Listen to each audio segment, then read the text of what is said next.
All right. Good morning. Good morning, Faith Talk Friday family. Good to see you all on this beautiful Friday morning.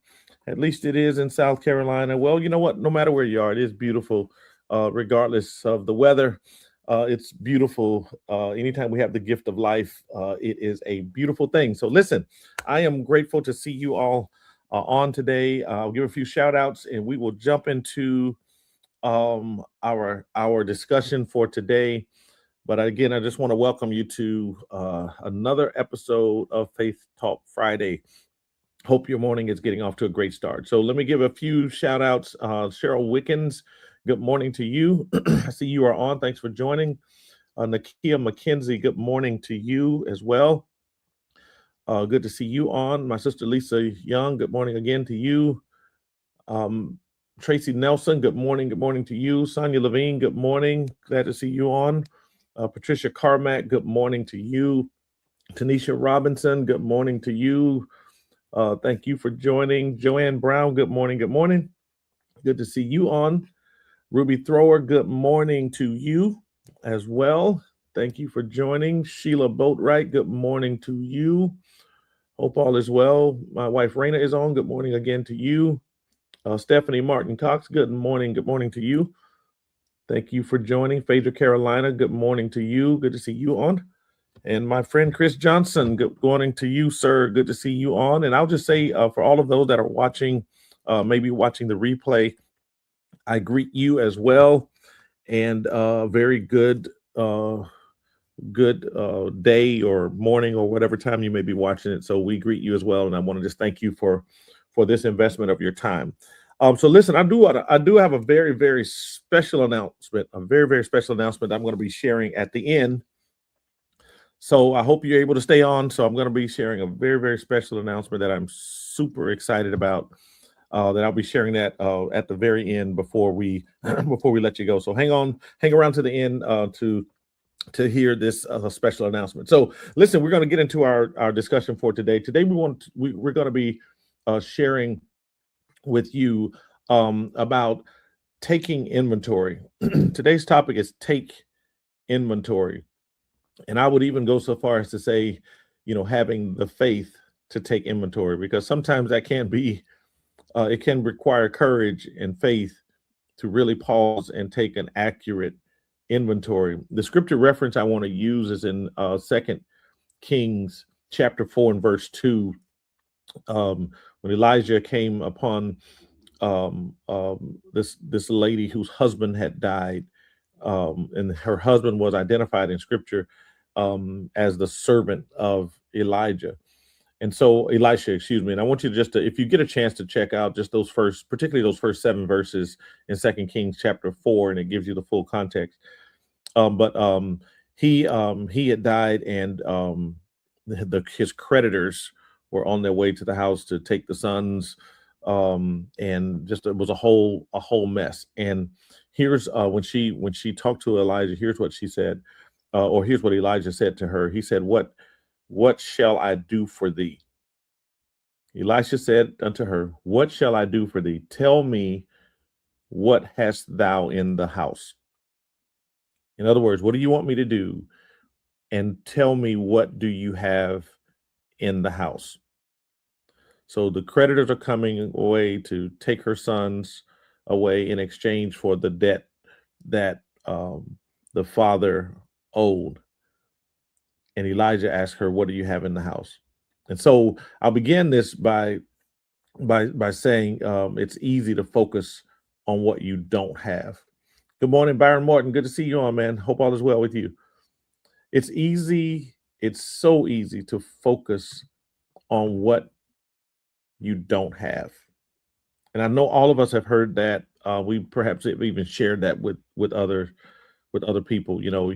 Don't complain about what you don't have. Focus on what you do have. And it's so important to understand really the, I guess, sort of the magnitude of that statement, because it really goes deep. We are almost wired to, by default, when things are tough, to focus on what we don't have, focus on the fact that maybe we don't have enough money to do something that we want to do or even need to do. We don't have enough time. Man, I wish I had more time.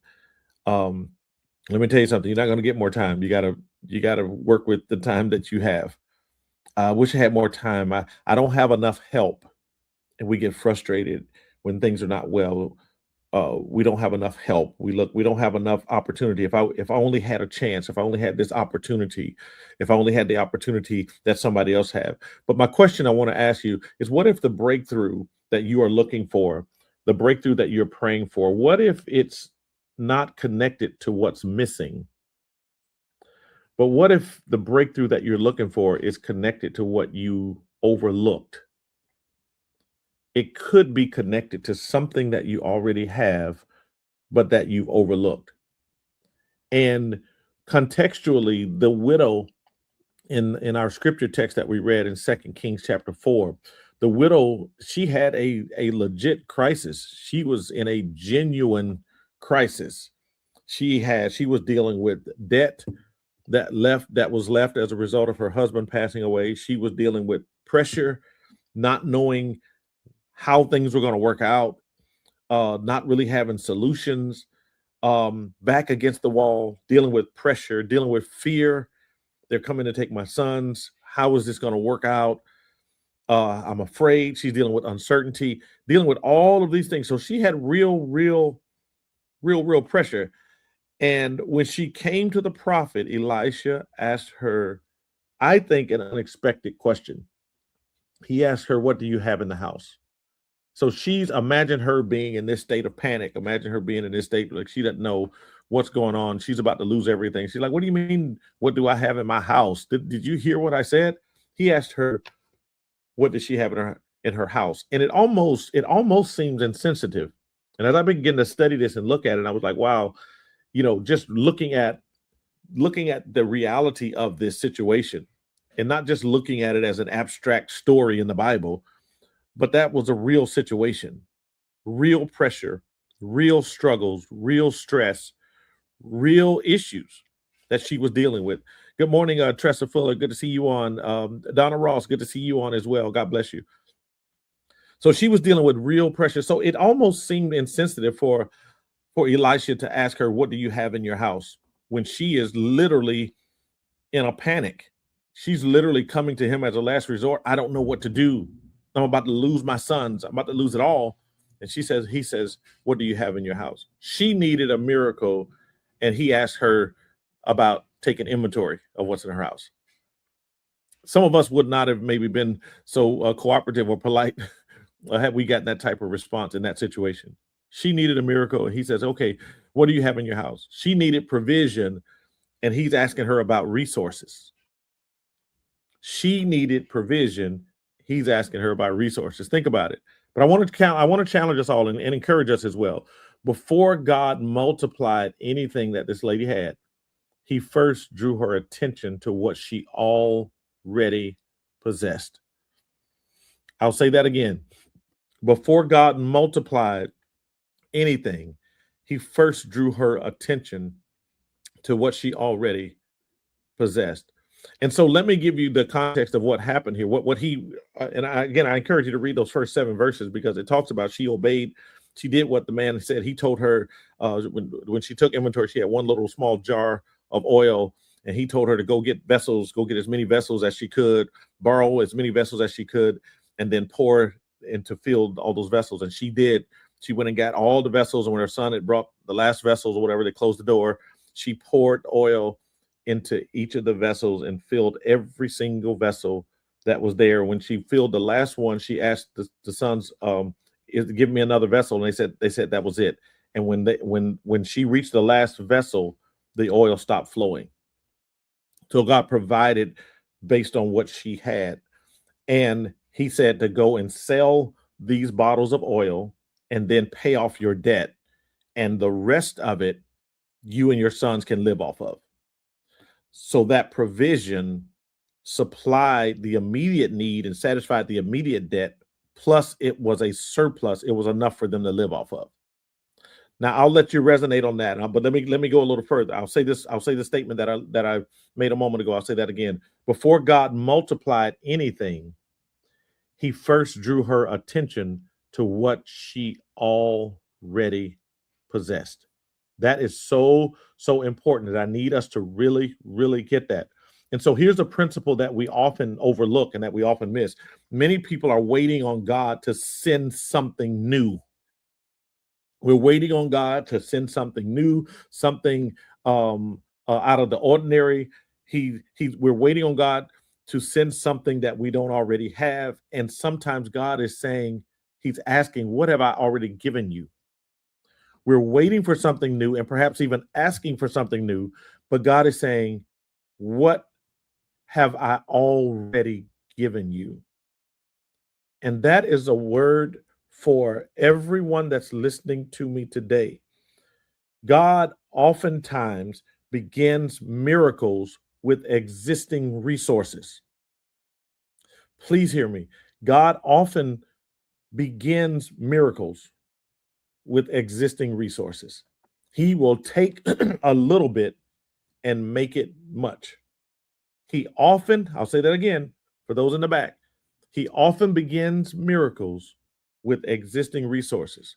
Moses, when he was confronting the Red Sea and Pharaoh's army behind him, he had a rod. He had a rod. I hope you see that. David had a sling. God used what David already had to work an amazing miracle. The disciples had 2 fish and 5 loaves. What they already had when they were facing this crisis of hunger with this multitude, Jesus said, what do we have? All we have, listen to this. They said, all we have is 2 fish and 5 loaves. Good morning, Patricia Dabo. Good to see you on. Katrina Starks, good morning to you as well. All we have is 2 fishes and 5 loaves. So yes, Moses had a rod. David had a sling. The disciples had 2 fish and 5 loaves. And this widow, in our context, she had oil. Wasn't much, didn't think it was significant. None of the things that I just mentioned looked sufficient. But I came to tell everybody, good morning, Joel Snipe. Good to see you on. God rarely starts with sufficiency. He starts with availability. God rarely starts with sufficiency. In fact, if we have enough, if we had enough, if we had sufficiency, we wouldn't be calling God to help. He rarely starts with sufficiency. He starts with availability. And so I'm going to go back to the statement I said a little earlier because I think it's significant and I want you to get this. Before God multiplied anything, He first drew her attention to what she already possessed. And so I want to encourage you to in this perspective, one of the enemy's favorite tactics in my view is convincing people that they are under-equipped. It is a common and actually effective strategy that the enemy uses. One of his favorite tactics is to convince people that they are under-equipped, because when he does that, if he's successful at doing that, you'll become preoccupied in what you lack versus what you have. If he can convince you that you are under-equipped, you are likely to become preoccupied with what you lack. But comparison blinds us to stewardship.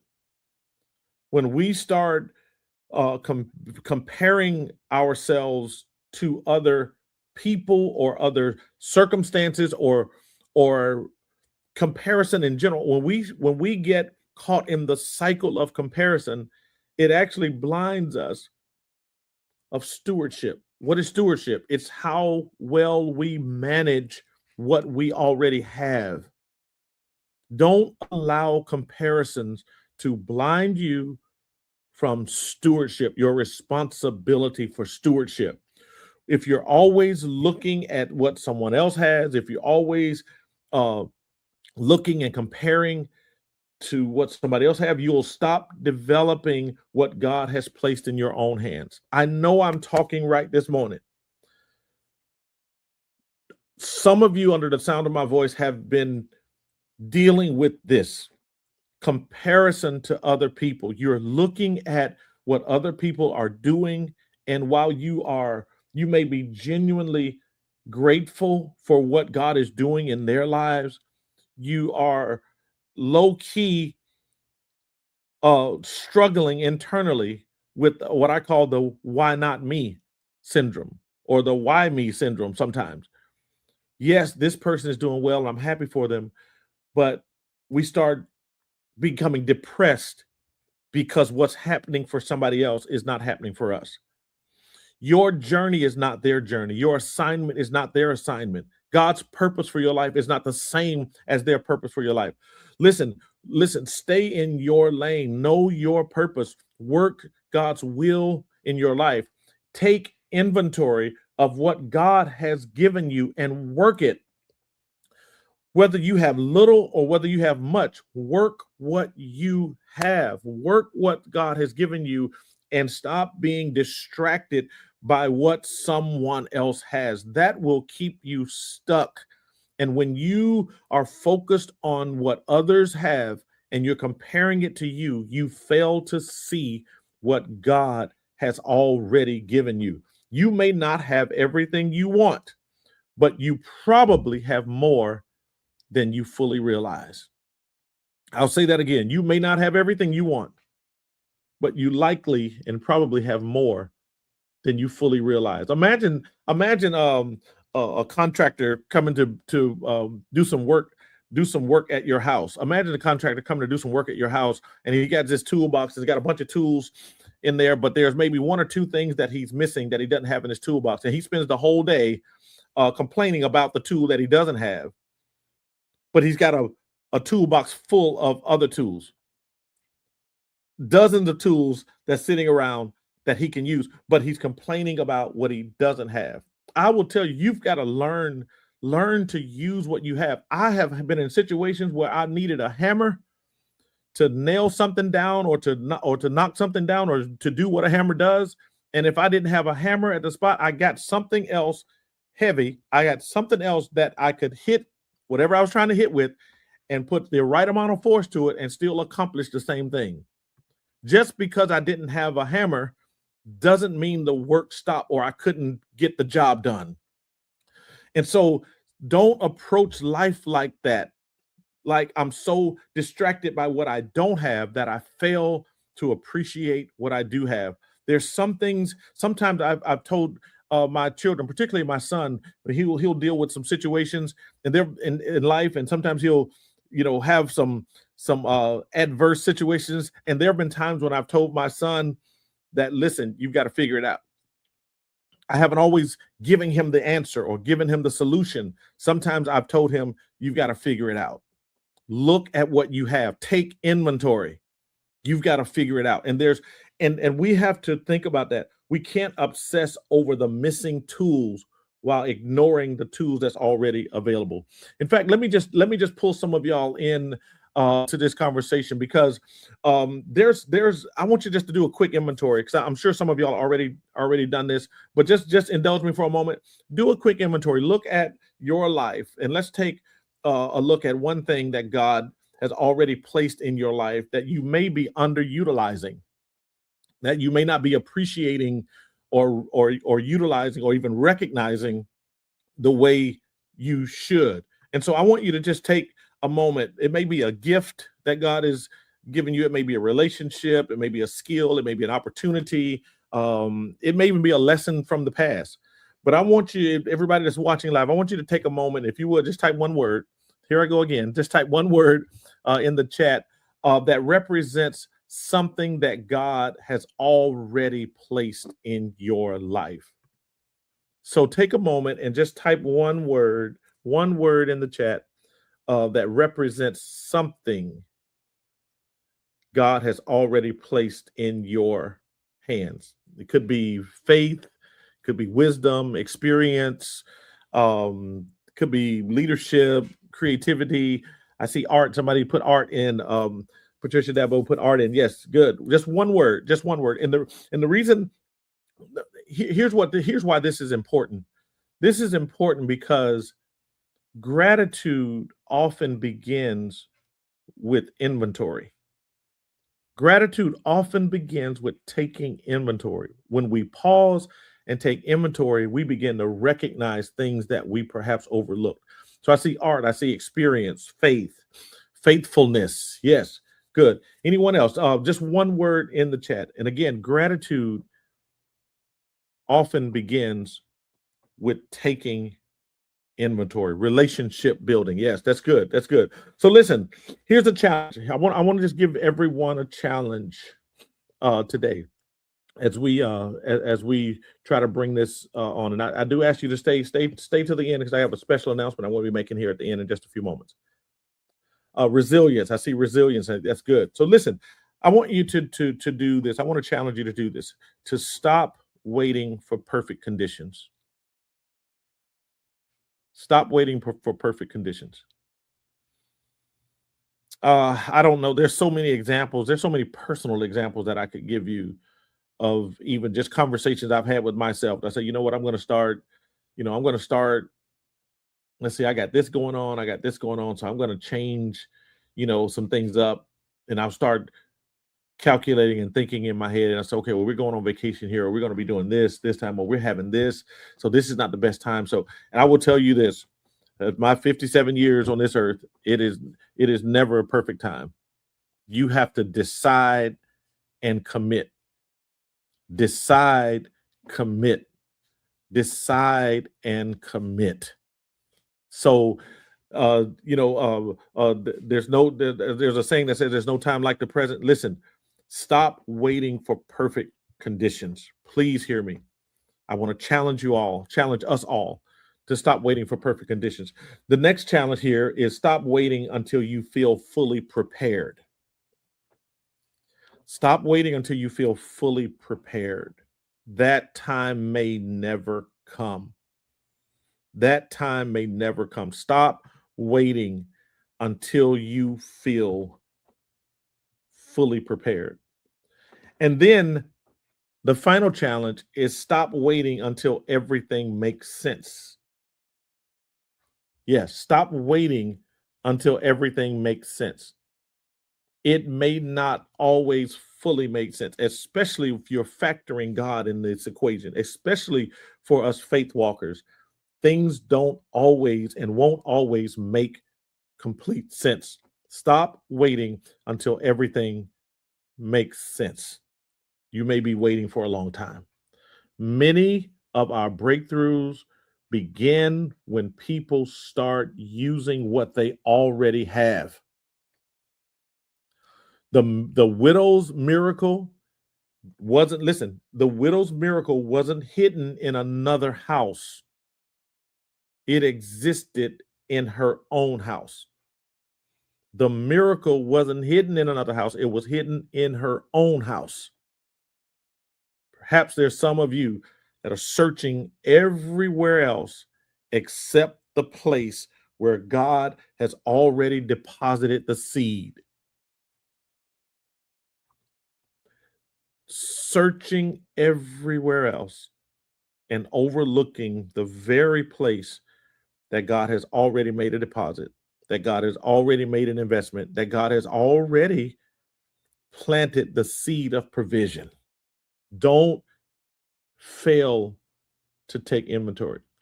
So listen, I'm going to give you some takeaways here. Let's go with our three takeaways here. Takeaway number one: God often begins miracles with existing resources.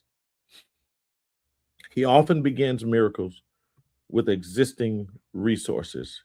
Consider what we already have. Provision is sometimes already in the house. There is a song, the song one of the classic gospel songs, "Great is Thy faithfulness." There is a phrase in that song that says, "All I have needed, Thy hands have provided." God often begins miracles with existing resources. Number two, comparison blinds us to stewardship. We talked about that a little earlier. Comparison is very tricky. It can blind us to our responsibilities to be managers over what God has already entrusted to us. Comparison can make us irresponsible to the blessings that God, or with the blessings that God has already given us. So comparison blinds us to stewardship. And then finally, what God multiplies is often what we first recognize and release. What do I mean? What do I mean by that? The requirement for us to recognize what we have and release it into the hands of God. That's what God multiplies. We mentioned the example earlier about the fish and the loaves, the 2 fish and the 5 loaves. Jesus said, "What do we have?" It said, "This is all we have." We recognize what we did have and we released it into God's hand. And God will multiply what we first recognize and then what we release to Him. So as we process this, um, as we look at this and we process this, it is so important. It's so important that we take inventory, of everything that God has graced us with and He's blessed us with. I want us to take inventory, because the blessings, maybe the miracle that we are waiting for, is already attached to what we have, to what God has already sold into our lives. So listen, I want to just final words here. I just want to encourage you with these words. Stop staring at what's missing. Stop staring at and focusing on what's missing. Stop measuring yourself by what someone else possesses. Just make a decision to stop doing that, and instead take inventory. Take inventory. Why? Because the next season of your life may not begin with more. The next season of your life may not begin with more. It may begin with you finally recognizing what God has already put in your house. It may not begin with more. It may begin with you recognizing what God has already put in your house. All right. So listen, on that note, let me give you this. I asked you if you wait to the end, I have a special announcement. So listen, we are fastly and rapidly approaching our 200th episode of Faith Talk Friday. And I should have had some pom-poms or whistles and bells or something, but I don't. But listen, we're approaching our 200th episode of Faith Talk Friday. And so the date we will be celebrating this is the last Friday of this month, June 26th. If I got my dates right, June 26th, we will be celebrating our 200th episode of Faith Talk Friday. It is hard to believe we have been doing this for 200 episodes. But I am so excited about what God has done through this platform. And so we're going to have a special episode of Faith Talk Friday on Friday, June 26th. We may go a few minutes longer than normal, but we have a couple of guests that we have, and then we also have some things that we're gonna be doing for you. It'll be fun. We're gonna have some fun. Have some surprises for you. We have some giveaways. I have a couple of giveaways that we'll be having on that. So we have a really good program or good episode lined up for you. Good morning, Adrian Love. Good to see you on. God bless you. Hope all is well. So we have some things lined up for you. I've been working on it for a while, and we're sort of in the final stages of putting some final touches on things. But I am really, really excited. The last Friday of this month, June 26th, we'll be celebrating our 200th episode. So I want you to come. I want you to invite somebody perhaps that you're connected with that you think may find some value in what we are doing as well. So again, I appreciate all of your encouragement and all the love and support that you've given throughout the years. And so we're looking forward to going even further. But episode 200 is coming up on the last Friday of this month. So be prayerful. And I thank you all so much for this investment of your time. And we're looking forward to celebrating with you as we continue to go further and higher. So listen, we love you all with the love of God. Our prayers are with you and your families. And I pray God's blessings upon you and all of those who are connected to you. Thank you too. I see some congratulations coming in. Thank you all so much. So listen, June 26th, same time, 9 o'clock a.m. Eastern time. So we look forward to seeing you there. So God bless you all. We'll see you next time. God bless.